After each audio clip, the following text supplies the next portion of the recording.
오늘 본문 우리 사도행전 7장 우리 18절에서 40절 말씀을 중심으로 이 말씀의 이 꼼수라는 제목으로 우리 함께 은혜를 나누길 원합니다. 요즘 많이 사용되는 그 단어가 무슨 꼼수, 꼼수라는 말을 많이 이렇게 사용을 하죠. 의도는 그게 아닌데 자신의 이익을 챙기기 위해서 슬쩍 뭔가를 집어넣는 그것을 이제 꼼수라 그럽니다. 제가 이제 제목을 정하면서 말씀의 꼼수 조금 고민이 됐습니다. 근데 막상 정하고 보니까 우리가 말씀을 가지고 하나님께서 우리에게 말씀하시던 그 본질, 그 의도를 우리가 깨닫지 못하고 각자가 자기 유익대로, 자기 욕심대로 그렇게 우리 사용하는 그런 우리가 아닌가. 그래서 이제 혹시 말씀의 꼼수라는 제목이 너무 좀 그런가 싶어서 네이버에 검색을 했거든요. 하나도 없더라고요. 그래서 됐다. 정말 우리는 신앙생활 하지만 말씀의 꼼수를 부리고 있지 않나. 지금 스데반의 설교는 크게 두 가지입니다. 그가 고소당했던 내용이 두 가지거든요. 첫 번째는 뭔가 하면 바로 성전을 모독했다. 성전을 헐락을 했다. 성전 모독으로 고발을 한 거죠. 또 다른 한 가지는 나사렛 예수가 율법을 무시하고 그냥 고치려고 했다. 이 부분 때문에 이제 고소당한 거거든요. 그래서 스데반은 이제 변호를 하는데 오늘 모세라는 인물을 이렇게 예를 들면서 이제 율법의 말씀을 우리 조상들이 참 거절하고 꼼수를 부렸다. 그런데 율법의 말씀을 우리는 받았고 우리는 아브라함의 조상이라 하지만 사실은 그들은 애굽에서 나올 때부터 광야 생활하면서 또 모세의 그 율법을 받았을 때 그들은 시내산에서 모세가 두 돌판을 받아서 참 내려오려고 하는데 벌써 아론을 중심으로 해서 그들은 금송아지를 만들어 놓고 벌써 율법의 말씀을 받기도 전에 그들은 우상숭배의 제약에 빠지고 말씀을 거슬렸습니다. 자기들이 율법을 거절하면서 지금 스데반 보고 나사렛 예수가 스데반 당신이 지금 그 율법을 거스리는 죄를 범했다. 이렇게 몰아붙이고 있단 말이죠. 또 오늘날 검찰개혁도 그런 게 아닌가요? 도대체 무슨 개혁입니까? 누구를 위한 개혁입니까? 국민들이 진정한 검찰개혁이라고 믿을까요? 우리는 꼼수로밖에 안 보인단 말이죠. 우리 말씀도 마찬가지입니다. 지금 결국 대제사장들과 사내들인 공회원들이 스데반을 어떻게 합니까? 돌로 쳐 죽입니다. 근데 사실은 죽이는 것은 로마의 허락을 받고 죽여야지 이렇게 죽이면 안 되는 거거든요. 결국 자신들이 율법의 말씀을 받기만 하고 그들은 지키지를 않는 그런 말씀에 꼼수를 부린 거죠. 그러면서 이제 모세를 인물로 듭니다. 그러면서 이제 하나님께서 이 모세를 어떻게 사용하셨는가 하는 내용들이 쭉 나오는데요.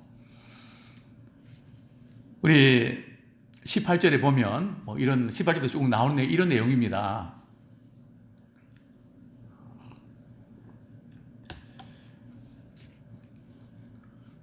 가나안 땅에 기근이 들어서 야곱의 그 식구들이 식량이 떨어졌습니다. 11명의 야곱의 아들들이죠. 한 명은 지금 애굽에서 총리가 되었습니다. 그래서 아직도 기근이 남았으니까 가족들을 초청을 합니다. 이민수속을 밟게 되죠. 정말 이 요셉을 알아주는 그런 애굽의 바로왕이 있을 때는 특혜를 받았는데 400년이 지났으니까 지금 이제 오늘 본문에 보면 17절 하나님이 아브라함에게 약속하신 때가 가까우매. 우리 창세기에서부터 하나님께서 아브라함에 하고 나서 시간이 얼마 지났는가 하면 400여 년이 지났다는 거죠. 그래서 이제 하나님께서 이스라엘 백성들 이제 애굽에서 구원하는 그런 놀라운 계획들을 이루십니다. 그냥 우연히 그냥 일어난 것이 일이 아니고요. 하나님의 계획 가운데 약속했던 그 예언이 성취되는 겁니다. 그러면서 시간이 많이 흘러서 애굽의 새로운 왕이 이렇게 등극하면서 이제 이스라엘 백성들에 대해서 박해를 가하고 학정에 이스라엘 백성들이 시달립니다. 이제 그게 바로 이제 그런 내용인데요. 그때 이 새 임금이 람세스 2세죠. 근데 이 놀라운 것은 이스라엘 백성들이 자녀들이 말이죠. 인구가 너무 빨리 번성하는 겁니다. 왜냐하면 이스라엘 백성들은 지금도 그렇거든요. 하나님 주신 대로 다 나으니까요. 그러니까 애굽 왕이 볼 때는 야, 이렇게 두다가는 큰일 나겠다. 그래서 남자아이가 태어나면 어떻게 했죠? 나일강에다가 내버려라. 참 잔인한 그런 조서를 내립니다. 자, 그런 그 가운데 누가 태어납니까? 모세가 태어나죠. 모세가 이렇게 태어나서 자기 집에서 얼마 동안 몰래 숨어서 기른지 아십니까? 생후 며칠이죠? 3개월이니까 한 90일 정도 되겠죠? 90일 되니까 목소리도 크고 우는 소리도 크고 도저히 감당이 안 되는 거죠. 그래서 이제 나일강에 버립니다. 자, 그때 목욕하러 왔던 바로왕의 공주가 그 모세를 이렇게 보게 되는데요. 오늘 본문에 보면 이런 말씀이 나옵니다. 7장 20절. 그때 모세가 낳는데 하나님 보시기에 어떻다고요? 아름다운지라. 누구 보시기에요? 하나님 보시기에 아름다운지라. 이 모세는 참 하나님 보시기에 외모나 또 앞으로의 모든 인격이나 그 모든 부분이 아름다운, 하나님 보시기에 좋았다. 그런 면을 우리가 보게 되고요. 그리고 이제 버려집니다. 우리가 버림받는다고 해서 모든 게 끝나는 게 아니고요. 하나님의 구원의 계획들은 아무리 권력 있고 힘 있는 사람들이 그걸 못하게 하려고 자꾸 막아도 하나님은 그 가운데 그분의 놀라운 계획들을 이루십니다. 그 누구도 막을 수 없습니다. 복음의 역사를 어떤 정권도 막을 수 없습니다. 어떤 권력을 가진 사람도 그걸 막을 수가 없습니다. 왜냐하면 하나님께서 개입하시기 때문에 그렇습니다. 다 버려진 것 같던데 그 가운데서도 하나님이 일하셨습니다. 어떻게 해요? 바로왕의 공주가 그걸 보고 데려다가 자기 아들로 기릅니다. 여기 데려다가 이 원문의 뜻은 말이죠. 딱 이렇게 보니까 예쁜 아이가 울고 있는데 너무 불쌍하거든요. 불쌍해서 키웠을까요? 그렇지 않습니다. 원문에 보면 의도적으로 이 아이를 데려가서 양육을 합니다. 왜요?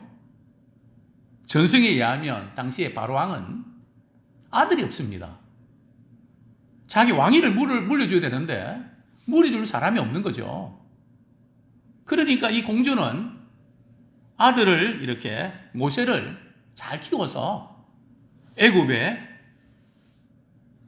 왕으로 이렇게 등극하기 위해서 정말 이렇게 마음을 쏟아서 키우게 된 거죠. 그래서 여러 학문, 애굽의 수학, 건축, 예술, 기약, 그 모든 그 학문들을 다 배우게 하고, 또 활 쏘고, 전쟁하는 거, 말 타는 거, 그래서 모세는 지혜도 탁월하고 다재다능합니다. 나이가 이제 40이 되니까 자기 동족을 좀 이렇게 돌아봐야 되겠다. 나이 40이 되면 얼굴에 책임을 져야 된다 말하지 않습니까? 그래서 우리 동족을 좀 돌아봐야 되겠는데, 그런데 어느 날 애굽 사람 한 사람과 히브리 사람 한 사람이 그냥 싸우는 겁니다. 자기 동족을 보호하려고 하는 본능으로 애굽 사람을 쳤는데 그만 죽고 말았습니다. 그래서 땅에 묻었죠. 참, 모세는 이렇게 행동하면 이스라엘 백성들이 하나님께서 우리 민족을 구원하시려고 모세라는 사람을 통해서 이렇게 역사하시는구나 깨달을 줄 알았거든요. 그런데 그렇지를 못했습니다. 하나님은 아무리 높은 지위와 명예와 또 어떤 수단 방법이 있다 할지라도 그분의 방식대로 합니다. 우리의 방식은 일단은 꺾어 놓으세요.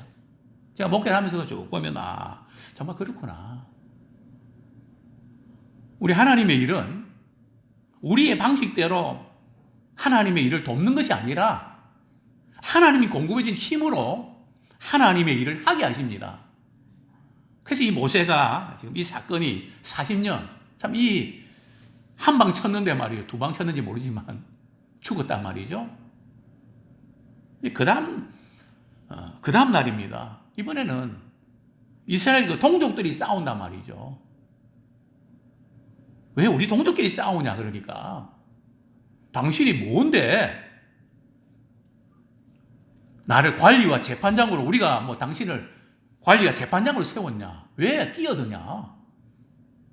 이 말 듣고 모세는 도주를 합니다. 이 소식이 애굽의 궁전에 알려지면 자기는 죽을 수 있으니까. 결국 출애굽기에는 그 소식이 알려지죠. 결국은 모세는 도주하게 되는데요. 어디로 갑니까? 미디안 강야로 갑니다. 그 미디안 강야에서 양치는 목동으로 몇 년간요? 40년간. 정말 이렇게 말도 안 하고, 원래 모세는 말을 잘했거든요. 그런데 하나님께서 모세에게 나타나서 사명 맡기실 때 모세는 뭐라 그럽니까? 나 말주변이 없는데요. 참, 말도요, 자꾸 해야 늘지, 말하라고 가만히 있으면 단어도 생각이 안 나고 말하기도 싫어집니다. 참, 모세는 이 40년간 해보지도 않은 이런 일들, 어떻게 보면 어려서 부모한테도 버려졌고, 또 이제 애굽에 참 높은 지위에 있었지만 누구한테도 버려집니까? 자기 동족들에게 버려집니다. 그러니까 어떤 꿈이나 열정이나 비전도 다 사라졌죠. 그런데 이제 시내산에서 일을 하고 있는데 이상한 광경을 보게 됩니다. 가시떨기 나무에 불이 붙었는데 불이 타질 않는 겁니다. 불이 붙으면 타야 되잖아요. 타지가 않는 겁니다. 이게 뭘 상징하는지 아십니까? 가시떨기 나무는 이스라엘을 상징합니다. 불은 뭘까요? 이스라엘 백성들이 애굽의 바로왕을 통해서 많은 괴로움과 고통당하는 것을 말합니다. 근데 불이 타지 않는다는 의미는 뭘까요? 지금 이스라엘 백성들이 애굽에 노예로 살아가지만, 고통당하지만 멸망하지 않는다는 겁니다. 하나님께서 그 가운데 구원해 내신다는 거죠. 일으키신다는 거죠. 하나님께서는 바로 이 가시떨기 나무의 가운데 모세에게 찾아오십니다. 모세가 이상하니까 세상에 어떻게 다 이런 일이 다 있지? 가까이 가니까 음성이 들립니다. 바로 이렇게 주의 음성이 들렸죠? 우리 32절, 33절 같이 읽겠습니다. 시작. 나는 내 조상의 하나님, 즉 아브라함과 이삭과 야곱의 하나님이라 하신데 모세가 무서워 감히 바라보지 못하더라. 주께서 이르시되 내 발에 신을 벗으라. 거기 내가 서 있는 곳은 거룩한 땅이니라. 아브라함의 하나님, 이삭의 하나님, 야곱의 하나님. 무슨 의미입니까? 우리 하나님은 시간을 초월하시는 영원하신 하나님이십니다. 또 어떤 장소에만 국한되어 계시는 분이 아니고요. 어디든지 나타나시는 그런 하나님이십니다. 나는 내 하나님이다. 그리고 내 발에 신을 벗어라. 시내산이 성지가 아니고요. 하나님의 임재가 나타나는 곳이 거룩한 곳입니다. 좀 하나님의 말씀이 임하고 하나님께서 그곳에 말씀하시는 그곳이 거룩한 땅이죠. 그러면서 이렇게 말씀하십니다. 내 백성이 34절에 보면 애굽에서 괴로운 받음을 내가 확실히 보고. 저는 이 본문에서 정말 이 애굽은 우리가 세상 생활이 아닐까요? 여러 가지 괴로움 받는 것을 내가 확실히 봤다. 그냥 근성으로 본 게 아니라 확실히 봤다. 그리고 탄식하는 소리도 내가 들었다. 내가 이스라엘 백성들 구원하려고 너를 애굽 바로왕에게 보낸다. 이제 아브라함의 언약의 때가 가까우면 하나님이 개입하시죠. 이게 도저히 인간적으로는 일어날 수 없는 일 아닙니까? 당시에 그 애굽이 어떤 나라입니까? 이스라엘 자체적으로는 어떻게 애굽에서 나올 수가 있습니까? 하나님의 방식으로 하나님이 구원하시죠. 자, 그러면서 우리 35절부터 37절까지 한번 같이 읽겠습니다. 시작.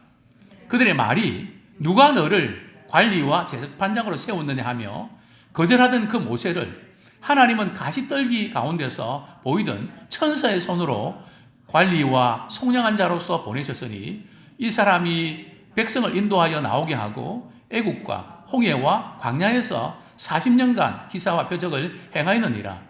이스라엘 자손에 대하여 하나님이 너희 형제 가운데서 나와 같은 선지자를 세우리라 하던 자가 곧 이 모세라. 스데반이 모세라는 인물을 이렇게 소개하면서 이 말씀이 핵심되는 부분입니다.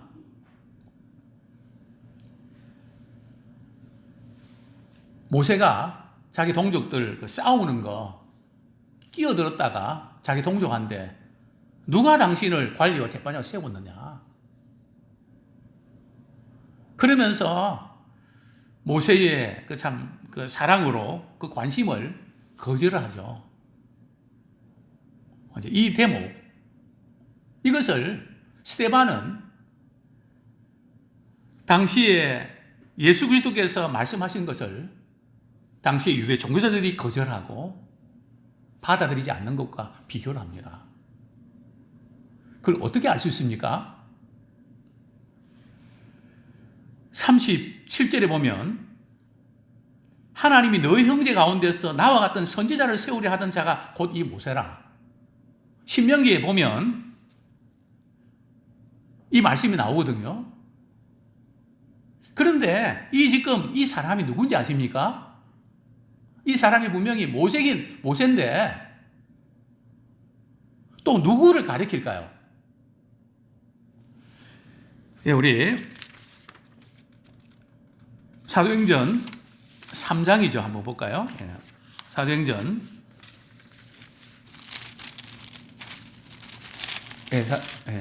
사도행전 3장 베드로의 설교 가운데 나타나 있습니다. 사도행전 3장 22절 같이 읽겠습니다. 시작. 모세가 말하되 주 하나님이 너희를 위하여 너희 형제 가운데서 나 같은 선지자 하나를 세울 것이니 너희가 무엇이든지 그의 모든 말을 들을 것이라.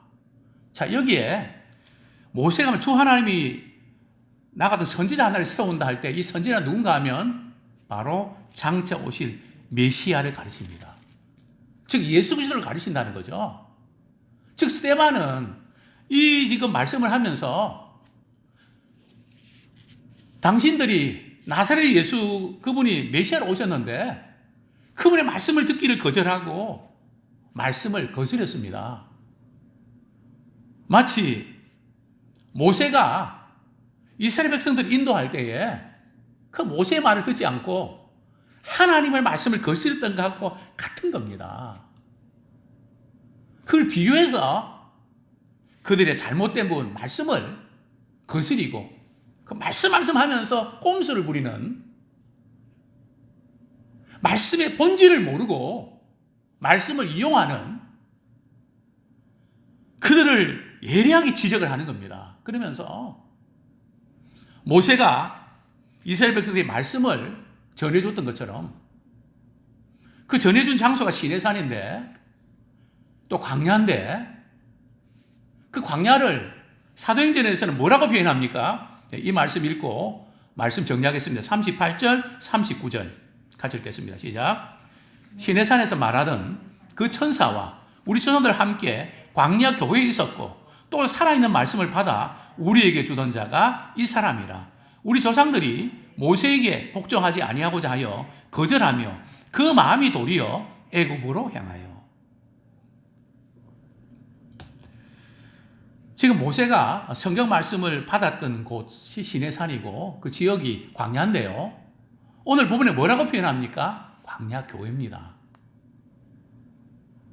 즉 구약에 하나님의 말씀을 받아서 전했던 그곳이 바로 광야 교회인 것처럼 이제 신약의 교회도 살아있는 하나님의 말씀이 선포되는 곳입니다. 그러면서 정말 그들이 하나님의 말씀을 거절했다는 것을 강조를 하죠. 어떻게 해요? 39절에 보면 모세에게 복종하지 않고 모세 하나님의 말씀을 전했는데 그들의 마음은 도리어 어디로 향했다고요? 애굽으로. 그러면서 그들은 금송아지를 만들어 놓습니다. 이게 무슨 뜻입니까? 사실은 이스라엘 백성들이 예수님 당시에 종교적 지도자들이 하나님의 말씀을 이용만 했지, 꼼수만 부렸지, 그 말씀의 본질을 깨닫지 못하고 말씀의 주인 되시는 예수님을 거절했습니다. 모세를 거절했다는 것은 하나님의 말씀을 거절한 겁니다. 그리고 그들이 도리어 애굽으로 갔다는 것은 말이죠. 우리 당시의 상황을 이렇게 보면 항상 그들은 광야 생활이 고달프거든요. 먹는 거, 생활하는 거 불편하잖아요. 그러면서 그들은 늘 어디 있을 때가 좋았다고요? 애굽에 있을 때가 좋았다. 정말 애굽에 있을 때가 좋았을까요? 물론 좋은 점도 있었죠. 어떤 거요? 먹는 거. 고생스럽고 자유도 없고 뭐 희망도 없고 그랬지만 새끼 그냥 고생스럽게 일어냈지만 그 문제 해결됐거든요. 고기도 먹고 뭐 향이 들어가는 또 반찬도 먹고 과일도 먹고 뭐 그랬잖아요. 근데 광야에는 과일이 없잖아요. 뭐 야채도 없고. 그러니까 그 먹는 것만 비교하면 애굽이 좋았거든요. 근데 이스라엘 백성들은 자유가 있잖아요. 또 하나님께서 먹을 거 말이죠. 해결해 주시잖아요. 물론 계속되는 게 조금 질리긴 하지만 다 해결해 주셨잖아요. 그것만 비교한단 말이죠. 또 지금 이스라엘 백성은 어디로 갑니까? 광야에서 이게 광야가 종착지입니까? 아니거든요. 어디로 갑니까? 약속의 땅 가나안을 가잖아요. 우리는 천국을 향하고 있잖아요. 주님을 위해서 믿음 생활하다가 좀 힘들다고, 도저히 못 참겠다고, 도대체 나는 일을 못 하겠다고, 그냥 나는 세상에 가는, 하는 그게 좋다고 돌아가는 오늘 현장한 우리의 모습과 비슷하지 않습니까? 정말 말씀에 거절했던 사람들은 당신들이고, 당신들이 말씀하지만 실질적으로는 말씀을 받기만 하고 그대로 지키지 않는다. 이것을 강조하고 있습니다. 아무쪼록 우리는 말씀을 많이 전하고 듣는데 우리가 말씀에 꼼수를 부르지 말고 말씀하신 그분의 마음을 우리가 헤아리고 그 말씀의 본질을 붙잡고 순종하는 우리 모두가 되길 원합니다. 말씀이 가는 곳에 가고 말씀이 멈추는 곳에 멈추는 그런 말씀의 사람 되기를 축원합니다.